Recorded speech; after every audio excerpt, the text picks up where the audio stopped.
So today's video, I wanted to talk about this phenomenon on DoorDash, and it's not the primary subject of the video, but I figured I would be the guy that does art talking about DoorDash, or DoDash actually. So I watched some videos on DoDash. I watched a few of her videos, and then I watched a bunch of videos about people talking about it. And comment below, but I'm still new to YouTube, and I really think that until you become monetized, until you gain a certain level of viewership and success on YouTube, you're still new to YouTube. So I consider myself new to YouTube because I've been doing it for a while, but I haven't seen the success. And I've watched other YouTube videos and creators say that YouTube is on easy mode, and I actually commented on a guy's video, I think a guy named Ryan, and he said YouTube's on easy mode if you do these specific things. And being a person that does graphic design, being a person that creates artwork, I thought, okay, it shouldn't be that hard to achieve easy mode if that's really the way it is. And it just, to me, it just doesn't seem that way. And it could be that I'm just simply not doing it correctly. Maybe that's the reason why I'm not seeing the results that I would assume I would get. I'm here for the long haul. It really doesn't matter. This is a burn your ships type situation for me. So to give you a little background, and I would say if you've watched my channel before, but it's obvious not a lot of people have watched my channel before because I only have 56 subscribers and my videos don't get more than 20 or 30 views maximum. I've got some videos of Art Basel here in Miami, and those videos have done better, but neither of the videos that I shot of going to Art Basel and just looking at all the artwork, neither of those got over 2,000 views. I shot those at last year's Art Basel, so it's been a year or 11 months and a week, and they're still not over 2,000 views. So I would say they're not really successful in terms of the average success on YouTube, or what would be considered successful. I would assume 10,000 views on a video would be successful. So I just want to talk about DoDash.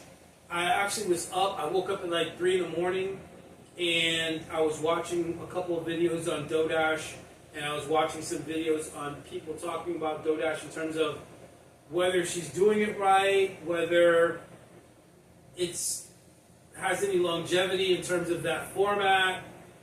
And I just wanted to throw my opinion in there as the artist that's talking about it. It didn't seem like there was any artists. It was all these people talking about DoDash that were just regular people, but none of them were artists.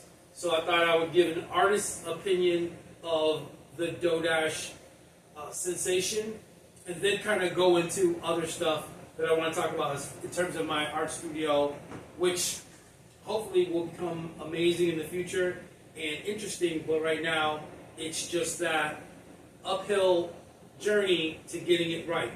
So first of all, from what I've listened to in terms of people talking about DoDash, it's America.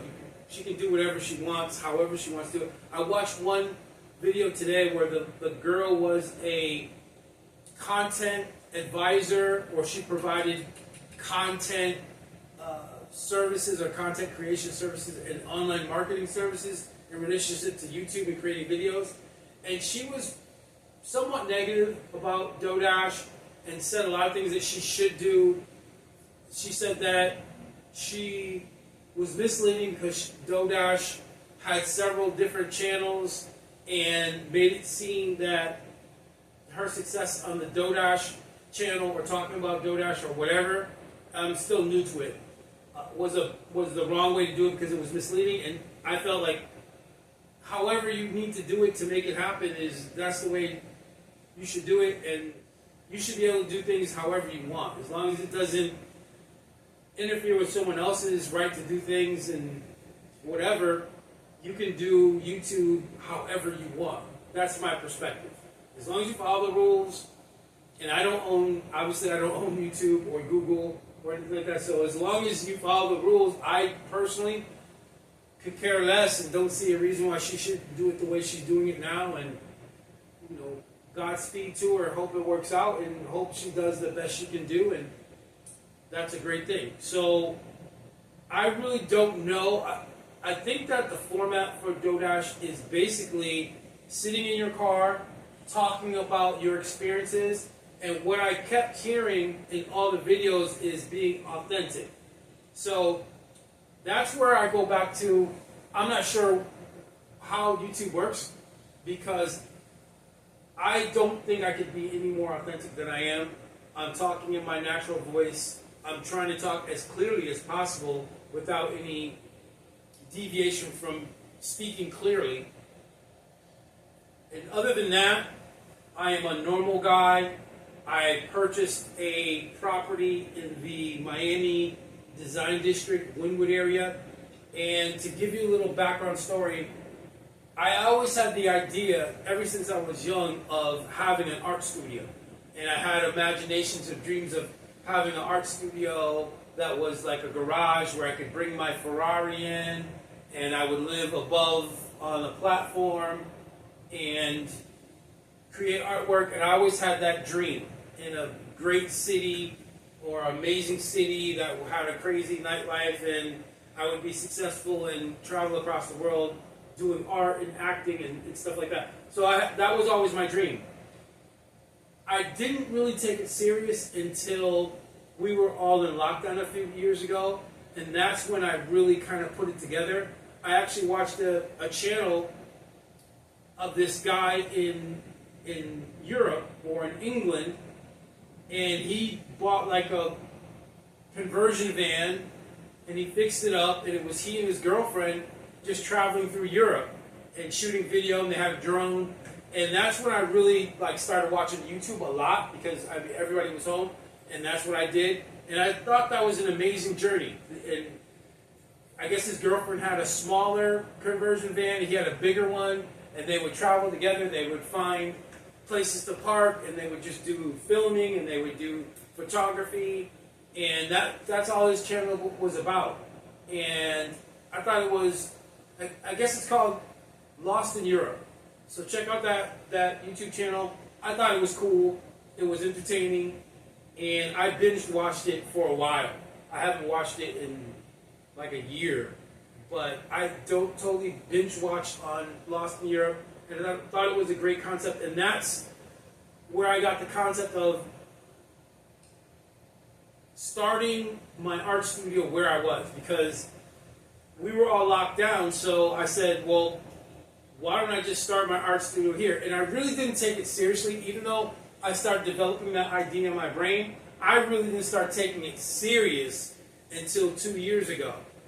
And there's a little, I'm sharing this with you guys because I want to give you guys whatever experience that I have, and maybe somebody out there can use the experience that I've had to help them. If that helps, great. So I didn't take it serious, and I guess the lesson to that is you never know when you won't have the time. You never know what life will bring, because I experienced a lot of things once I started developing this idea of turning my property into an art studio and creating art. A lot of things happened. It seemed like the more intense I was about making my house into a studio, the more things kept popping up in life that took me away from doing it. And then on top of that, I had procrastination. And then on top of that, I had art block, and I couldn't get my thoughts together to actually put things in action.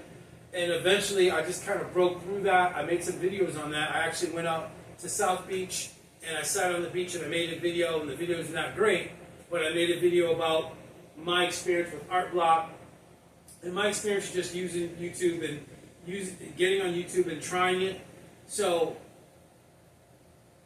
back to my journey, I finally broke through and started creating artwork. And if you look at some of my other videos, I started creating artwork on different famous music artists, because for me, I get very motivated when I listen to an artist that I like and I'm painting that artist. So I started off painting prints. I'm a huge Prince fan, so I started everything around Prince. I had a plan of making a Prince art series, so doing several pieces of art about Prince, then going to Sade. There's a Sade piece that I started, and then going to other stuff I like I'm a Miami Vice fan, so I started to develop a Miami Vice piece. There was actually that first Miami Vice piece is behind me on the easel, and I'm also a Formula One fan, so I'm doing a Lewis Hamilton series of pieces of art. I'm going to do David Bowie, and just things that I am interested in, so I'm really excited about creating the art because they're things I'm interested in. And my thought was, if I'm super interested in that subject matter or that person or that artist, I will be motivated to create the art. So that's my journey. It's been a learning experience. And I think one thing that YouTube will teach you is, it'll teach you a lot about yourself. It'll teach you a lot about self-reflection.